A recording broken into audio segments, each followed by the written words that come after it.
Hollywood is a constellation of fleeting lights, stars that rise, flare brightly, then fade into the glare of the next sensation. Yet among them, a few endure, not because they shout the loudest, but because they burn with a steadier flame. Ewan McGregor is one of those rare lights. For more than 3 decades, he has lived in front of our eyes, shape-shifting from rebels to romantics, from outlaws to saints, carrying with him the same invisible thread that defines all great artists: sincerity.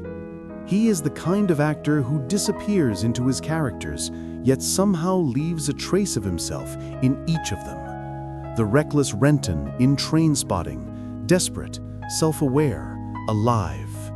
The dreamer Christian in Moulin Rouge, hopelessly in love, tragically human. The disciplined Jedi Master Obi-Wan Kenobi, noble, conflicted, wise beyond his years. The elegant but tormented designer Halston, brilliant and broken in equal measure. And most recently, Count Alexander Rostov in A Gentleman in Moscow. A man trapped by circumstance, but liberated by grace. Each of these men, so different on paper, are connected by a quiet truth. They all seek meaning in chaos, just as their creator does. Born in the misty highlands of Scotland, Ewan Gordon McGregor grew up far from the glittering lights of Hollywood. The son of 2 teachers, he was raised on modesty, integrity, and work ethic, values that would become his compass when fame later tried to seduce him. His childhood town of Crieff was not a place where movie stars were made, yet it shaped a boy who would one day remind the world that true charisma does not come from attention, but from intention. Even as a young man, Ewan carried a paradox within him, a restless spirit wrapped in calm. He was curious about everything: engines, music, stories, people, but he was never reckless for the sake of noise. That balance between curiosity and control would become his greatest artistic gift. Hollywood, with all its vanity and chaos, has a way of testing people like him. Many enter it with bright eyes and leave with shadows in their souls. But Ewan moved through the system like a monk in motion, humble, humorous, quietly confident. He refused to let the machine define him. If fame's the goal, you'll end up hollow. If the work is the goal, you'll end up home. That philosophy carried him through more than 30 years of transformation, through a journey that took him from the small theaters of London to the deserts of Tatooine, from the dim apartments of Trainspotting to the polished studios of Disney+. And yet, after every new triumph, he always returned to the same inner stillness, the Scotland within him. In 2025, when BAFTA Scotland presented him with the Lifetime Achievement Award, the hall rose to its feet in reverence.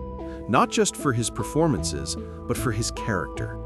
For the way he has quietly shaped an entire generation of actors by example. Never scandal, never arrogance, only grace.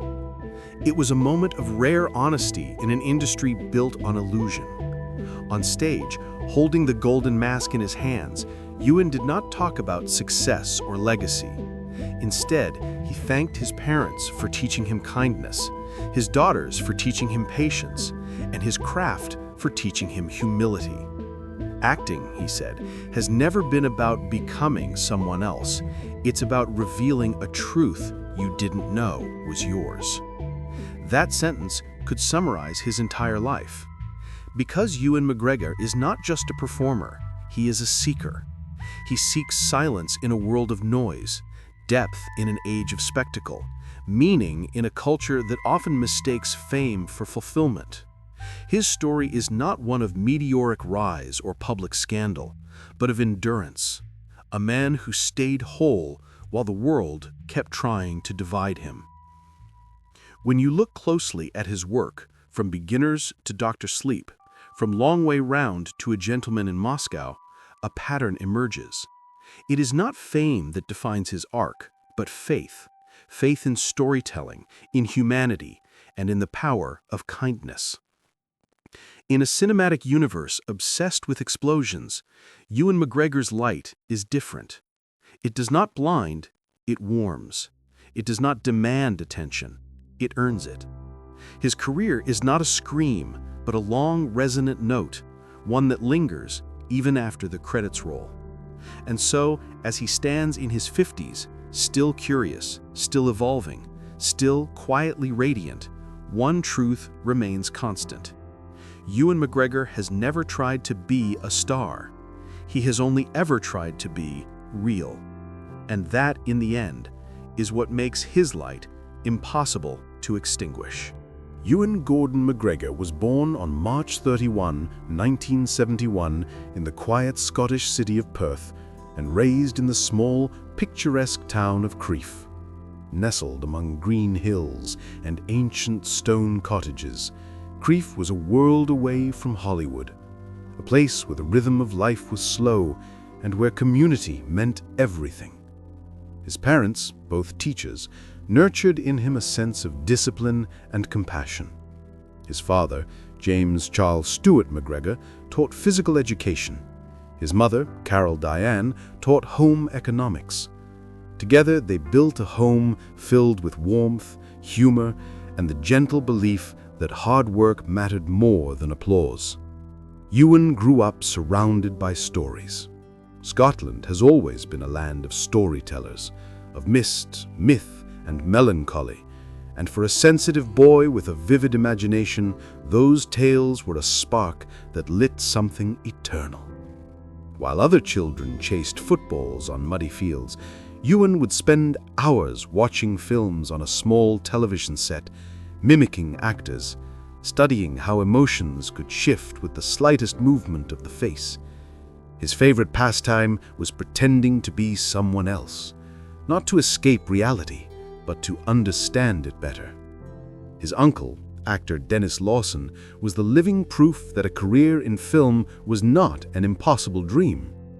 Lawson, best known for playing Wedge Antilles in the original Star Wars trilogy, became both an inspiration and a mentor. Ewan would later say that seeing his uncle on screen changed the trajectory of his life. He recalled, "It made it real. I looked at him and thought, if he can do it, maybe I can too." But even with that inspiration, the path ahead was uncertain. In a small town like Crieff, pursuing acting was not a career, it was a fantasy. Teachers suggested safer paths, and friends teased him for dreaming too big. Yet Ewan was quietly determined. Beneath his calm exterior, there was a deep restlessness, the same kind of energy that would later define many of his characters. He was not rebellious in the loud way. He simply refused to live small. After finishing school, Ewan worked briefly as a stagehand at Perth Repertory Theatre. There, behind the curtains and smell of paint and dust, he found his calling.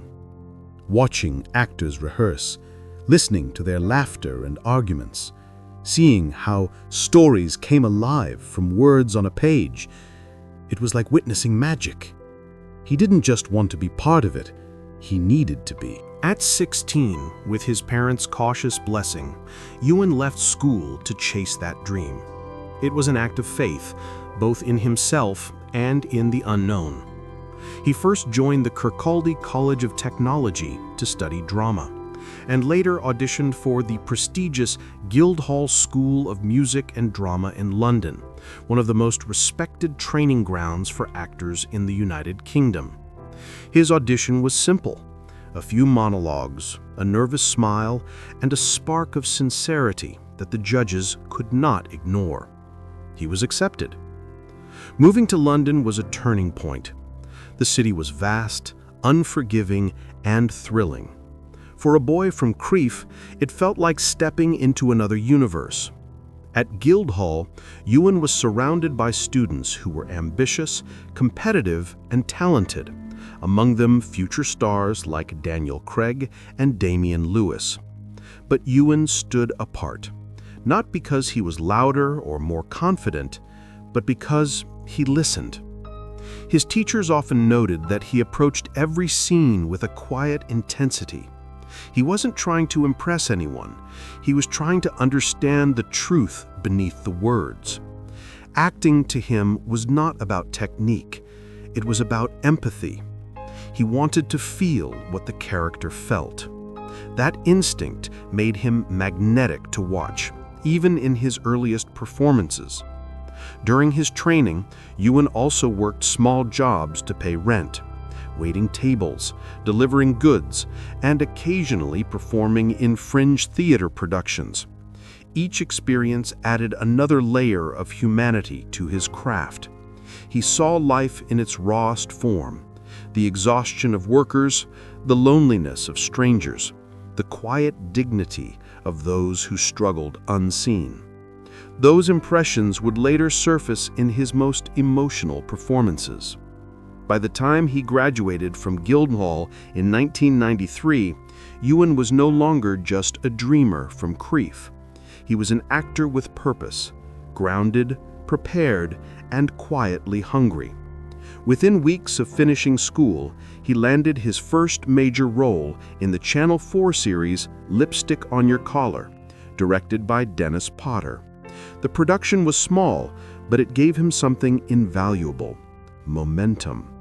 He followed it with Scarlet and Black and Shallow Grave, the latter directed by a young filmmaker named Danny Boyle. Boyle immediately recognized something rare in him, a sincerity that could carry both innocence and danger.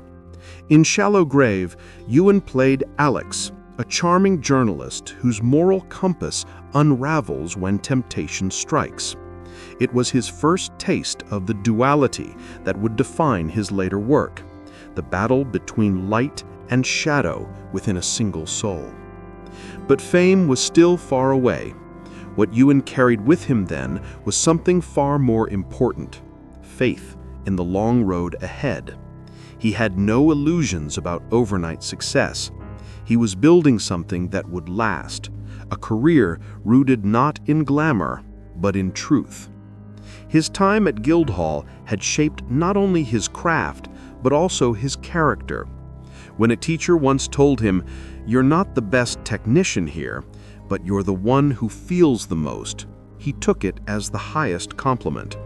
That emotional honesty, that deep curiosity about what it means to be human, would become his greatest strength and the foundation of a career that would touch millions.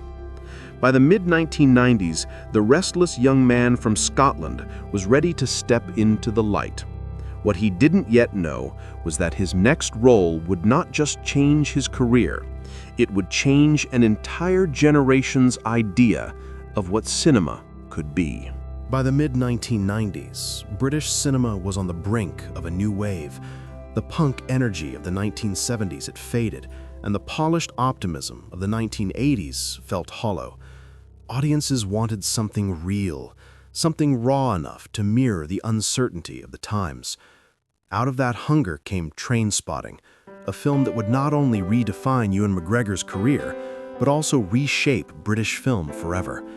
Before Trainspotting, Ewan had already worked with director Danny Boyle in Shallow Grave, a darkly stylish thriller that hinted at what both men were capable of. The chemistry between them was immediate.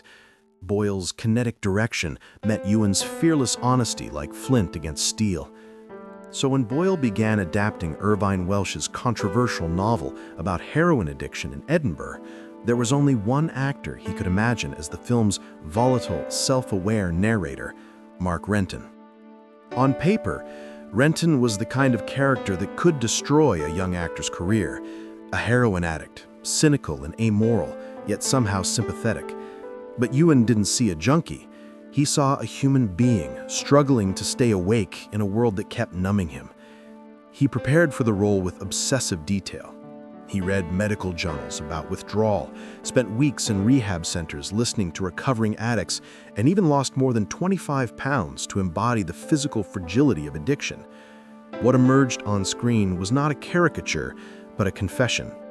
When Trainspotting premiered in 1996, it detonated like an emotional bomb. The film was a rush of color, music, and moral chaos, but at its center was Ewan's haunted, magnetic performance. His eyes carried both defiance and exhaustion. His voiceover, delivered with that distinctive Scottish rhythm, turned despair into poetry. "Choose life," he said in the film's now iconic opening. "Choose a job, choose a career, choose a family." The words became an anthem for a generation trapped between rebellion and resignation. Critics were stunned. The New York Times called his performance a revelation in empathy and control. Empire magazine hailed him as the face of new British cinema. Overnight, Ewan McGregor went from an actor's actor to a global icon. Yet in interviews, he seemed almost embarrassed by the fame. "We didn't make Trainspotting to be cool. We made it to be honest." But honesty came at a price. Suddenly, everyone wanted a piece of him. Hollywood came calling with offers of romantic comedies and glossy thrillers, but Ewan hesitated. He feared that accepting easy fame would dilute what Trainspotting had given him, a sense of truth. Instead of chasing blockbusters, he chose a series of smaller, riskier projects. A Life Less Ordinary, Velvet Goldmine, Little Voice. Each film pushed him further away from stereotype and closer to self-discovery. In Velvet Goldmine, he played Kurt Wilde, a bisexual glam rock singer inspired by Iggy Pop. The role required not only vulnerability, but audacity, and Ewan gave both in full. The performance was fearless, erotic, and deeply human, solidifying his reputation as an actor unafraid of the uncomfortable. "If a role doesn't scare me, I won't do it." That philosophy became his compass, guiding him through an industry that often rewards conformity more than courage. Yet beneath the critical acclaim, Ewan was quietly navigating his own doubts. Fame had arrived faster than he expected, and he struggled with what it meant. "People started recognizing me everywhere," he recalled. "It was flattering, but it was also strange. Acting had always been about disappearing into a character. Suddenly, people wanted me, not the work." Rather than retreat, he turned inward, using every new role as a mirror for his evolving understanding of fame, morality, and identity. That introspection gave his performances a rare depth. You could sense the man behind the mask searching for meaning, even as he entertained millions. Trainspotting also gave Ewan something else, a lifelong collaboration with Danny Boyle. The pair would work together again on A Life Less Ordinary and The Beach, and for years, their friendship seemed unshakable. But when Boyle cast Leonardo DiCaprio instead of Ewan in The Beach, the decision caused a rift that lasted more than a decade. For Ewan, it was not jealousy, but betrayal. He had believed in loyalty above fame, and Hollywood had reminded him that loyalty often comes second.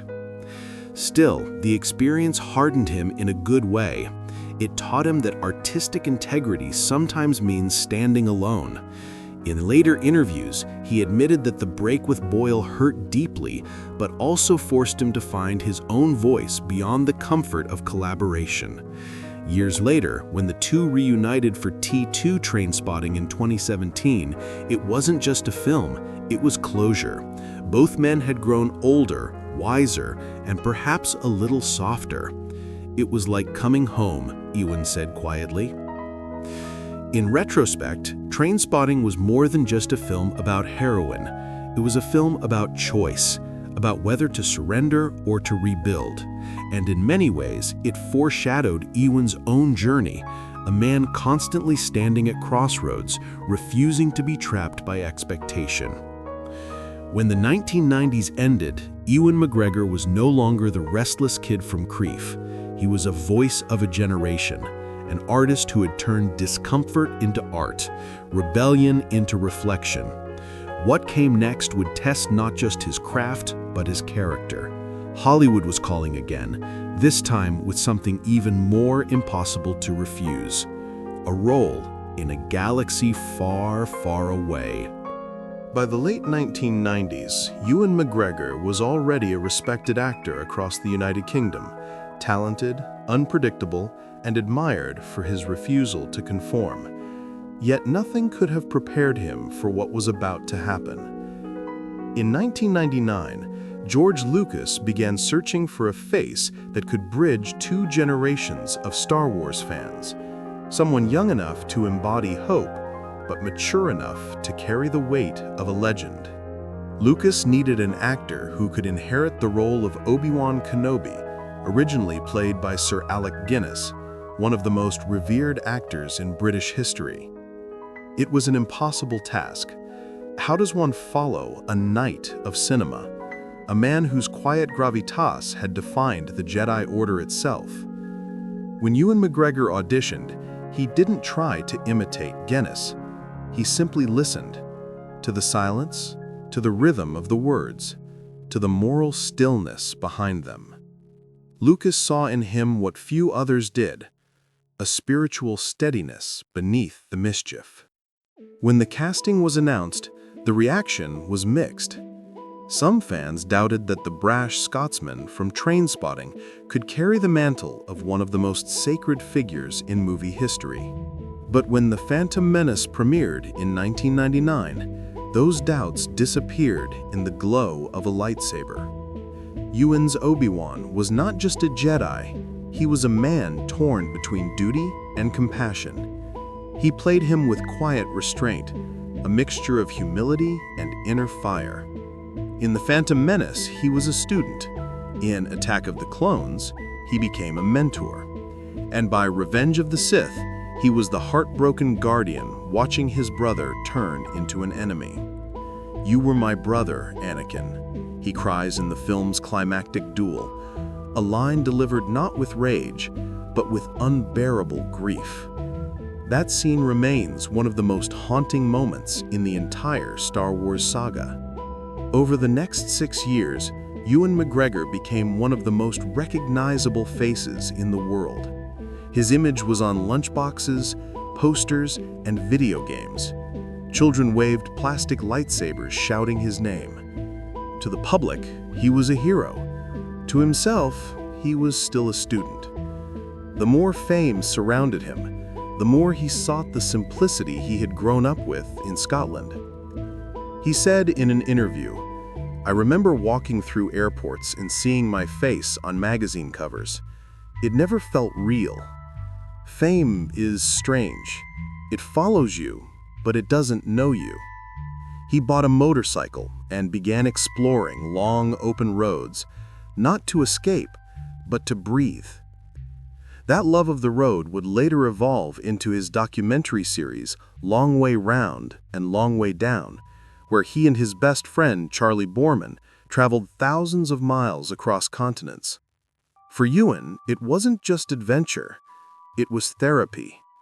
The wind and solitude reminded him of who he was before Hollywood tried to tell him. The Star Wars years gave him everything an actor could ask for: fortune, fame, and artistic immortality. But they also came with something subtler: disillusionment. After the prequels wrapped in 2005, he admitted he felt lost. The global spectacle had left him craving intimacy, smaller films, real human stories, and characters who whispered instead of shouted. He turned down several blockbuster offers and instead chose projects that returned him to emotional truth: Young Adam, Stay, Miss Potter, and The Ghost Rider. Each role stripped away a layer of celebrity, revealing the artist underneath. And yet, even while stepping away, he never turned his back on Star Wars. He understood that Obi-Wan Kenobi was more than a role. It was a responsibility. Children saw him as a moral compass, a symbol of calm courage in a noisy world.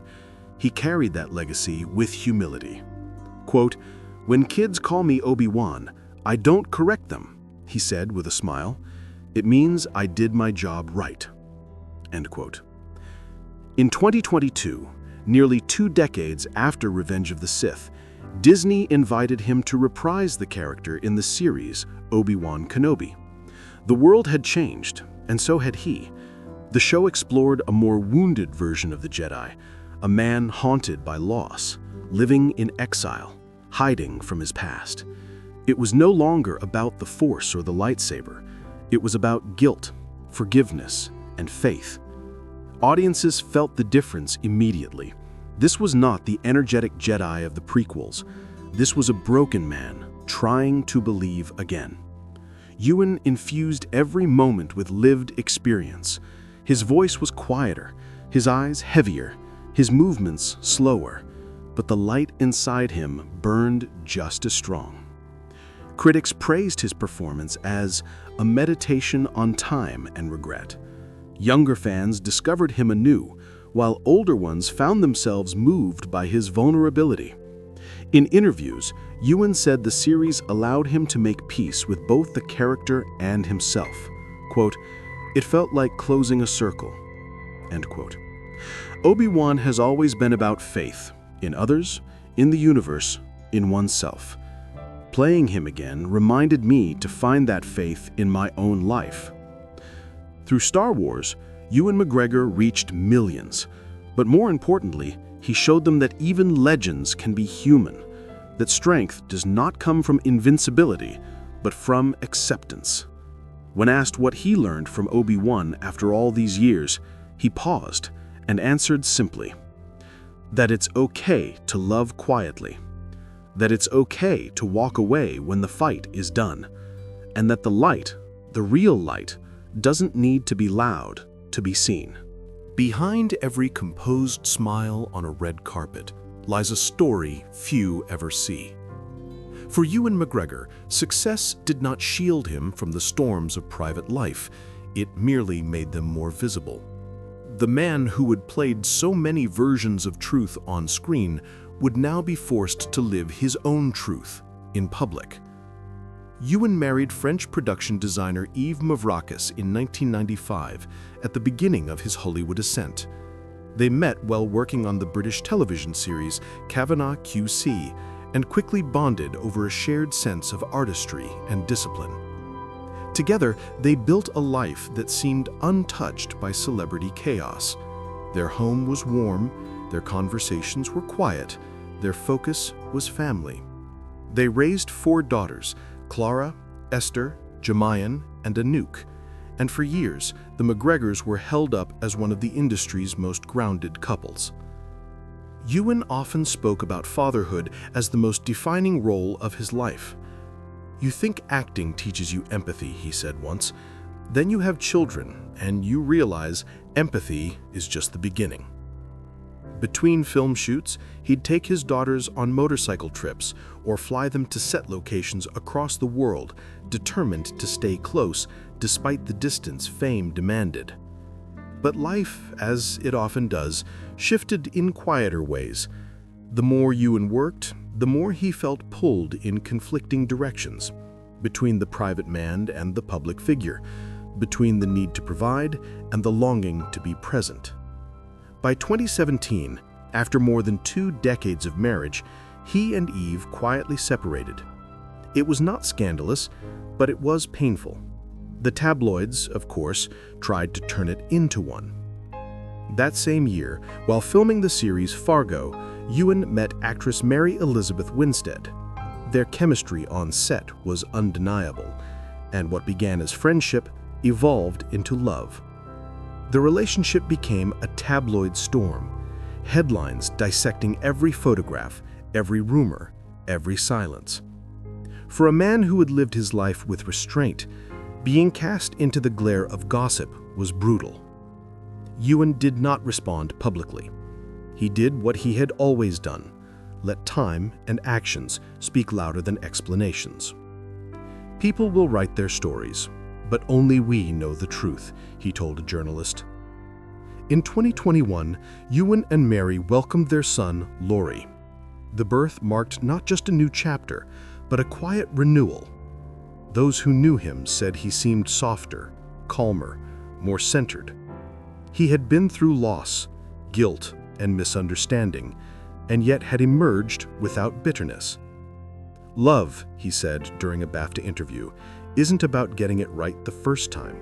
It's about keeping your heart open even after it's been bruised." His journey toward reconciliation extended beyond romance. The early years after his separation were difficult for his daughters, particularly Clara, who expressed hurt and confusion on social media. The internet magnified every emotion. But with time came healing.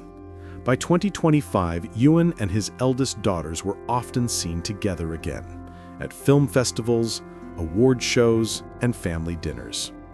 When he appeared with Jamyan on the red carpet at the Critics' Choice Awards, the image spoke volumes. A father and daughter walking in hand, unbothered by whispers, radiant in their quiet bond. That moment captured something essential about Ewan's evolution. He had learned to live without armor. He had once been the young rebel who sought adventure in every corner of the world. Now he was a man who found adventure in forgiveness. "We all break," he said in an interview. "The question is whether we break open or break apart." This personal metamorphosis reflected in his work. After years of being known for roles defined by chaos, addiction, rebellion, danger, he began gravitating toward characters of stillness and reflection. Films like Christopher Robin and Dr. Sleep explored themes of loss, memory, and redemption, mirroring his own internal journey. "When I played Christopher Robin," he shared, "I was thinking about what it means to grow up and lose touch with yourself. I think I was trying to find that boy again." Professionally, Ewan entered a golden phase of renewal. In 2021, he portrayed the legendary fashion designer Halston in the Netflix miniseries of the same name. The role demanded emotional nakedness, the rise of a genius, the loneliness behind success, the eventual collapse under the weight of perfection. For many critics, it was his finest performance. He won an Emmy for it, but more importantly, he won back something deeper: artistic peace. In interviews after his Emmy win, he didn't talk about trophies or fame. He spoke about gratitude. He said quietly, "There's beauty in surviving. You fall, you get back up. Sometimes the getting up is the art." That sentiment encapsulates Ewan McGregor's entire middle chapter, a man who learned that failure and fulfillment often live side by side. His struggles, professional, personal, spiritual, didn't diminish him. They refined him. By the time 2025 arrived, the Restless Jedi had turned into something else entirely: a quiet master, both in art and in life. He no longer needed to chase meaning, he had become it. The lessons that once came from scripts were now written in the lines of his own story. Humility, forgiveness, endurance, and the courage to begin again. By the time Ewan McGregor entered his 40s, something subtle but profound began to change in both his life and his craft. The restless young actor who had once chased challenge for the sake of discovery started to look inward, not outward. The roles he chose were no longer about transformation, they were about truth. Every character became a reflection of his own evolution, each film a quiet meditation on what it means to live, lose, and begin again. In 2018, Christopher Robin offered the world a glimpse of that transformation. The film was more than a nostalgic revisit to a beloved childhood tale. It was a story about a man who had forgotten how to feel. Ewan played Christopher not as a whimsical adult lost in fantasy, but as a weary soul burdened by responsibility. His performance was gentle, melancholic, and profoundly human. Watching him talk to Winnie the Pooh was like watching a man rediscover his inner child. For Ewan, it was deeply personal. I had reached a point in my life where I understood what it means to lose joy and how hard it is to find it again. From there, his work took on a more spiritual tone. In Dr. Sleep 2019, he stepped into the haunted world of Stephen King's imagination, playing an older Danny Torrance, a man fighting the ghosts of addiction, trauma, and guilt. The parallels to Ewan's earlier roles and even his own life were striking. The character was fragile, scarred, yet still searching for redemption. Critics praised his restraint, his empathy, his ability to show pain without spectacle. One reviewer wrote, "Ewan doesn't act the wound, he lives in it." But perhaps the most profound chapter of his artistic rebirth came with Halston 2021. The Netflix miniseries was a study in genius and destruction, glamour and isolation. As the flamboyant American designer, Ewan revealed the cost of perfectionism, how beauty can devour its creator. His performance was magnetic, electric, and deeply tragic. He captured not only Halston's charisma, but also his loneliness, the emptiness behind the glass walls of success. When he won the Emmy for Outstanding Lead Actor, it wasn't just recognition of a great performance. It was acknowledgement of a man who had finally mastered the balance between vulnerability and power. Halston taught me a lot about control, Ewan said in his acceptance speech, about how we use it to protect ourselves and how sometimes the bravest thing we can do is let it go. In the years that followed, he continued to choose roles that explored identity and the meaning of belonging. A Gentleman in Moscow, 2024, was his most contemplative work yet. Set in post-revolutionary Russia, the story followed Count Alexander Rostov, a nobleman sentenced to house arrest in a grand hotel. For decades, the Count watches the world change from behind its walls, finding freedom not in escape, but in acceptance. It was, in many ways, the role Ewan had been preparing for his entire life. To play a man who finds peace through stillness was almost autobiographical. Gone was the restless youth. What remained was quiet mastery. Rostov is about grace, Ewan explained, about finding purpose even when life closes every door. I think that's what I've been learning too, that purpose isn't something you chase, it's something you realize. The series was a triumph, hailed by critics for its elegance and emotional precision. Yet Ewan remained humble. He said the project reminded him of the values his parents had instilled in him: patience, kindness, and the dignity of doing good work even when no one is watching. Beyond acting, Ewan's other great passion, motorcycling, continued to define him. What began as youthful rebellion had become something spiritual. In Long Way Round, Long Way Down, and Long Way Up, his journeys across continents weren't just adventures, they were pilgrimages. In 2025, he reunited with his lifelong friend Charlie Borman for Long Way Home, a reflective European expedition tracing the roots of their youth. This time, the goal was not distance, but meaning. When I'm on the road, no one cares who I am. It's freedom, but it's also humility. You see the world again, and you realize how small you are in it. The project resonated deeply with audiences. It wasn't about celebrity, it was about friendship, aging, and gratitude. Watching Ewan navigate the open roads with silver in his beard and peace in his eyes felt symbolic. The Restless Jedi had truly found his still point. His maturity also brought a new approach to his craft. Younger actors often sought his mentorship, and he offered it freely. The secret, he told one interviewer, is to keep falling in love with the work. Not the outcome, not the fame, the work. On set, he became known for his quiet leadership, his generosity, and his ability to make even the most chaotic production feel grounded. Directors often said that when Ewan walked into a scene, the atmosphere changed, not because he demanded attention, but because he carried calm. It's that calm, born from years of trial, fame, heartbreak, and rediscovery, that defines his artistic evolution. In an era obsessed with reinvention, Ewan McGregor chose reflection. In a culture that worships noise, he embraced silence, and in doing so, he achieved what many chase all their lives: authenticity. Today, he stands as one of the few actors whose career forms a complete arc, from rebellion to wisdom, from hunger to harmony.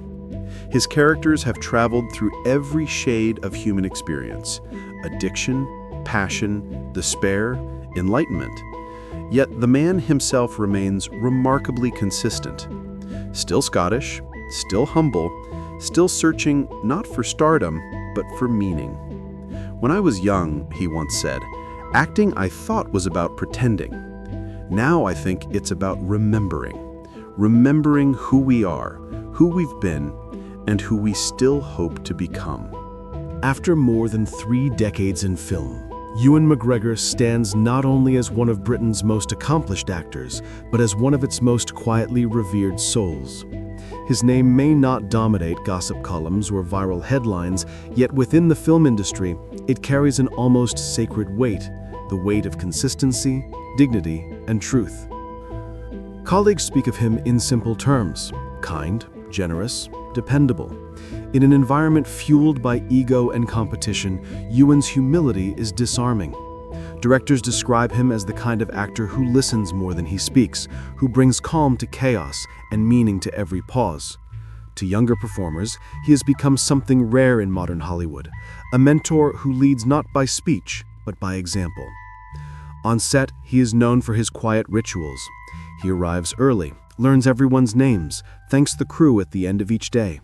There is no entourage, no arrogance.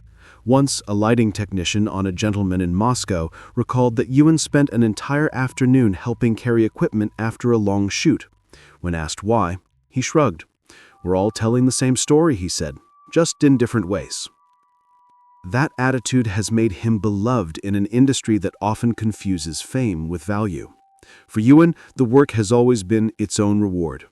"You can't build a legacy out of attention," he once remarked. "It fades too fast. But if you build it out of kindness and good work, that lasts."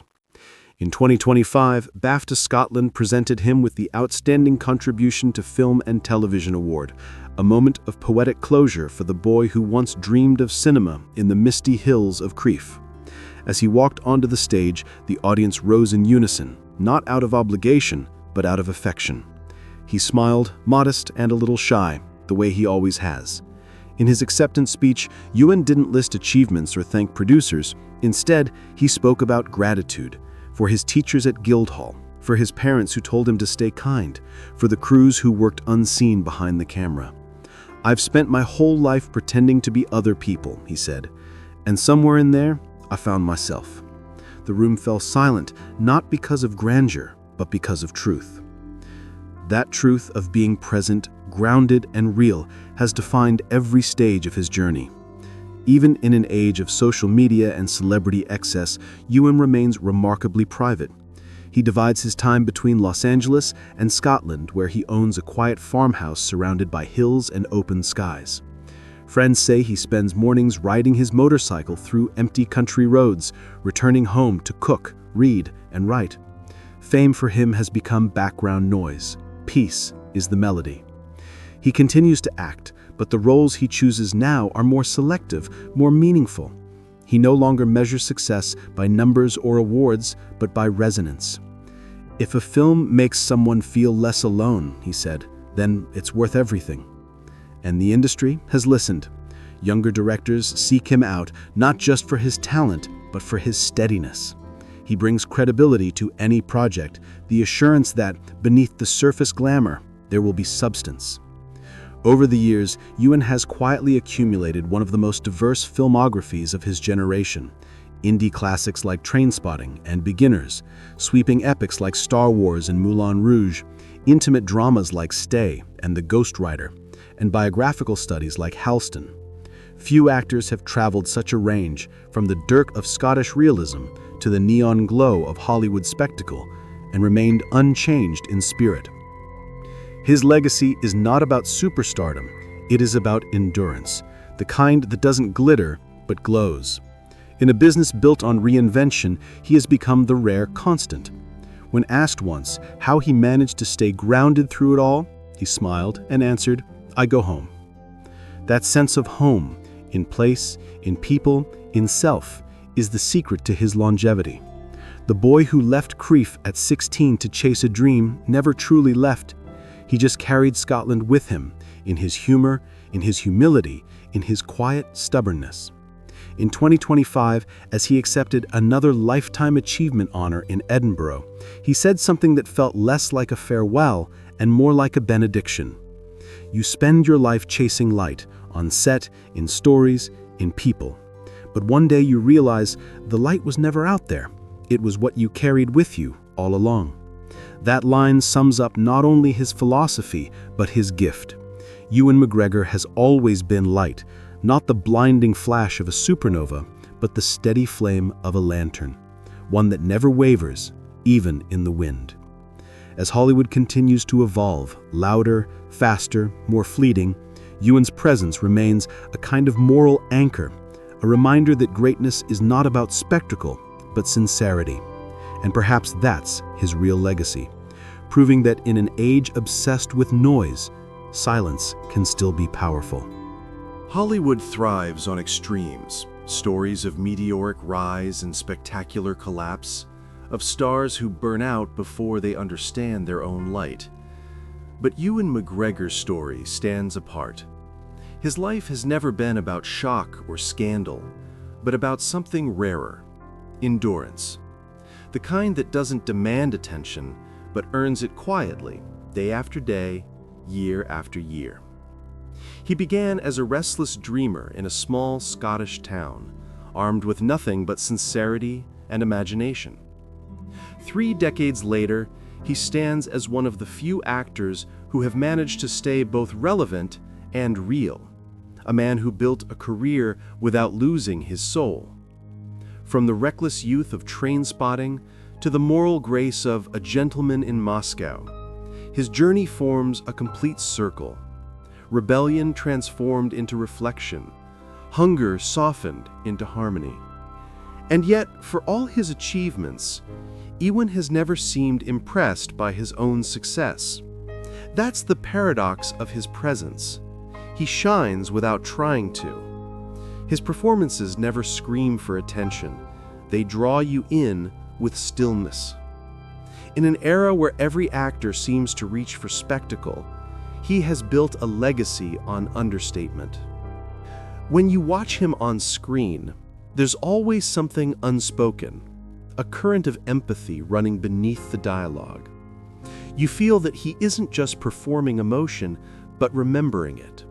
That's what separates actors from artists. The former pretend, the latter reveal. Ewan McGregor reveals. As he steps into the later chapters of his life, there's a sense that he has found balance between motion and meaning. He still acts, still rides his motorcycles across open continents, still lives between Los Angeles and the quiet fields of Scotland, but his ambition has changed shape. "I don't need to be everywhere anymore," he said in a recent interview. "I just need to be present where I am." That presence, that grounded awareness, has become the essence of his artistry.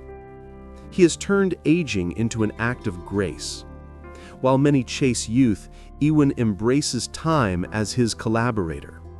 His wrinkles, his gray hair, his softer gaze, they have only deepened his authenticity. He once joked, "Every line on my face is a story. Why would I erase them?" To fans, he will always be Obi-Wan Kenobi, the wise Jedi whose calm voice carried generations through darkness.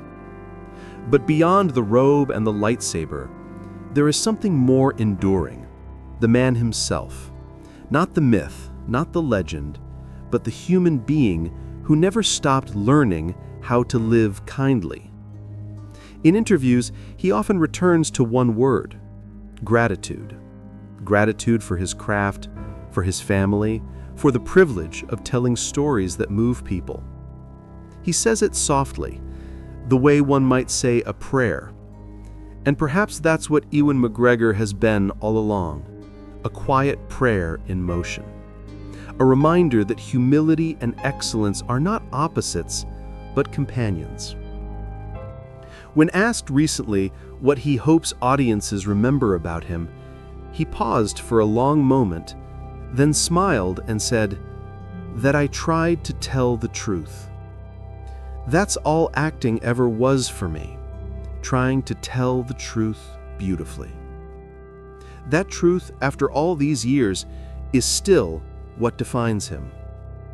Hollywood will always have its storms, its illusions, its noise, its restless search for the next sensation. But Ewan McGregor remains like the lighthouse at the edge of that storm, steady, luminous, and calm. His light doesn't blind, it guides. His legacy isn't written in box office numbers or gossip headlines, but in something quieter and infinitely more lasting: integrity. The restless boy from Crieff grew into a man who found peace not in fame, but in faith, in the craft, in connection, in kindness. And in the end, that may be his greatest role. Not the Jedi Master, not the designer, not the rebel or the romantic, but simply the man who proved that gentleness can endure in a world addicted to noise. Because some stars burn out, others fade, but the rarest ones, the ones like Ewan McGregor, don't burn at all.